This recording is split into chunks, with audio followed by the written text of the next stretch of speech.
اعوذ باللہ من الشیطان الرجیم بسم اللہ الرحمن الرحیم۔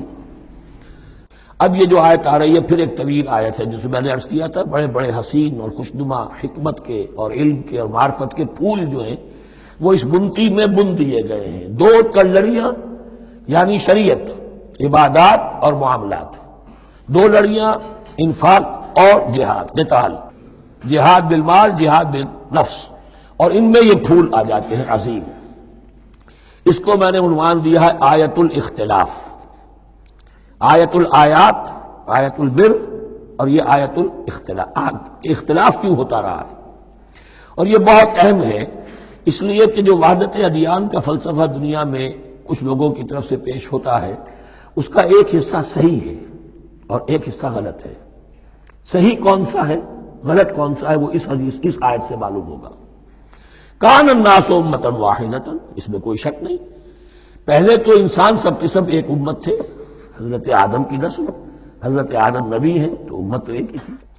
جب تک کہ ان کے اندر گمراہی پیدا نہیں ہوئی، اختلافات نہیں ہوئی، شیطان نے کچھ لوگوں کو نہیں ورگلایا، اس وقت تک تو کان الناس امۃ واحدہ، تمام انسان ایک ہی امت تھے۔ اب یہاں پہ سمجھ لیجئے کہ یہاں اس کے بعد ایک حرف محذوف ہے، ثم اختلفوا، پھر ان میں اختلافات ہوئے، فساد پیدا ہوا، کچھ لوگوں نے گمراہی کی سرنوشت اختیار کر لی۔ ایک بیٹا اگر حابیل تھا تو دوسرا قابیل بھی تھا۔ فبعث اللہ النبیین مبشرین ومنذرین، تو اب اللہ نے نبیوں کو بھیجنا شروع کیا جو بشارت دیتے تھے نیکوکاروں کو اور جو خبردار کرتے تھے غلط کاروں کو۔ وانزل معهم الکتاب بالحق لیحکم بین الناس فیما اختلفوا فیہ، اور اللہ نے ان کے ساتھ کتاب نازل فرمائی اپنی، تاکہ وہ حق کے ساتھ نازل فرمائی، تاکہ وہ فیصلہ کر دے لوگوں کے مابین ان امور میں جن میں انہوں نے اختلاف کیا تھا۔ وَمَا اخْتَلَفَ فِيهِ إِلَّا الَّذِينَ أُوتُوهُ مِن بَعْدِ مَا جَاءَتْهُمُ الْبَيِّنَاتُ بَغْيًا بَيْنَهُمْ، اور پھر جو اختلاف کیا ان میں سے تو نہیں کیا اختلاف کرنے والوں نے مگر جن کو کہ وہ کتاب دی جا چکی تھی، ہدایت دی جا چکی تھی، من بعد ما جاءتهم البینات، اور اس کا سبب کیا تھا؟ بغیم بینہم، یہ لفظ میں نے پہلے بھی نوٹ کروایا تھا، بغیم بینہم، دی ارج ٹو ڈومینیٹ، زدم زدہ، سارا فساد دنیا میں جو ہوتا ہے دی ارج ٹو ڈومینیٹ، آدمی جو ہے میں اس کی بات کیوں مانوں، یہ کیوں نہ میری مانے، یہ ہے کہ جس میں جو بھی سربراہی اور بالادستی حاصل کرنے کی جو ایک انسان کے اندر ایک ہے، امنگ ہے، یہ امنگ رکھی گئی ہے انسان میں، جہاں انسان کے اندر اچھے میلانات رکھے گئے، برے بھی رکھے گئے، نفس بھی تو انسان ہی میں ہے، اس لیے کہ انہی کی درمیان حق و باطل کی کشمکش چلتی ہے انسان کے باطن میں، حق و باطل کی ایک کشاکش انسان کے باطن میں چلتی ہے، ایک خارج میں چلتی ہے۔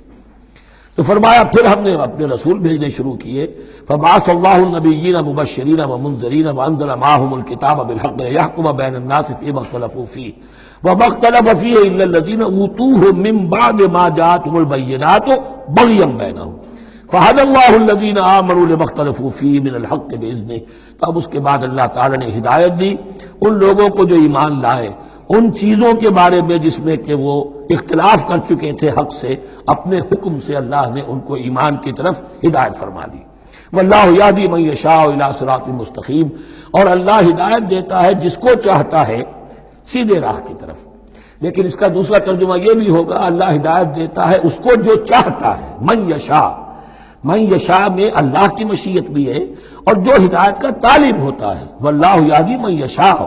جو چاہتا ہے اس ہدایت کا طالب ہوگا، یہ اللہ کے ذمے ہے، اللہ نے اسے اپنے اوپر ایک ذمہ داری سمجھا ہے کہ اس کو یقیناً ہدایت دے گا۔ والذین جاہدوا فینا لنہدینہم سبلنا، جو ہمارے راستے میں کوششیں کریں گے، حق کی طرف بڑھنا چاہیں گے، ہم لازماً ان کو راستہ دکھائیں گے، اپنے راستوں کی طرف ان کی رہنمائی کریں گے، یہ اللہ نے اپنے ذمے لیا۔